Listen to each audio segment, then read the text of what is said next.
Project 2025, I've said 100 times, I know nothing about it. I had nothing to do. That was Donald Trump on the campaign trail, distancing himself from Project 2025, a right-wing plan to tear down swathes of the US government. He spent a lot of time putting daylight between his campaign and that project. After all, he needed the votes of people who might not be entirely comfortable with the thrust of Project 2025. Pray to God the president-elect throws away Project 2025. I think it'll be an economic disaster. Project 2025 is a Ponzi scheme.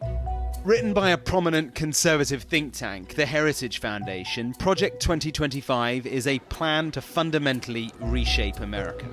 Its 900 pages set out how a president should expand their power by, among other things, gutting the federal workforce and abolishing the Department of Education. I want her to put herself out of a job. Education department.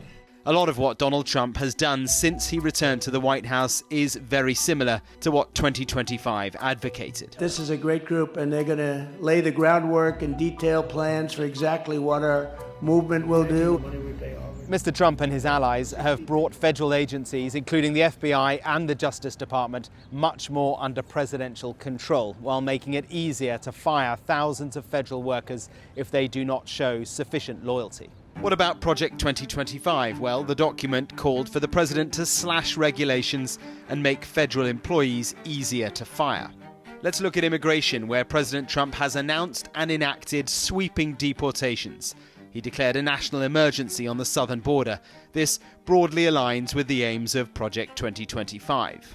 He's gone further, though, by promising to end birthright citizenship, which is enshrined in the US Constitution. On TikTok, though, well, some daylight. Project 2025 called for the social media app to be outlawed because of its connections with China. But President Trump, perhaps acknowledging how useful the platform is to him, has not brought about a ban. Indeed, he keeps delaying. There's tremendous interest in TikTok. The decision's going to be my decision, as you know, through Congress. So is this the Project 2025 presidency, or is it just a natural alignment between a conservative think tank and a conservative president? To be elected, he needed to appeal to more centrist voters well beyond his base, and he was successful at this. Many voted for him precisely because they didn't think he would really pursue these deeply conservative Project 2025 policies. These first 100 days have shown them to be wrong. He is proving himself to be the radical disruptor which Project 2025 had envisaged.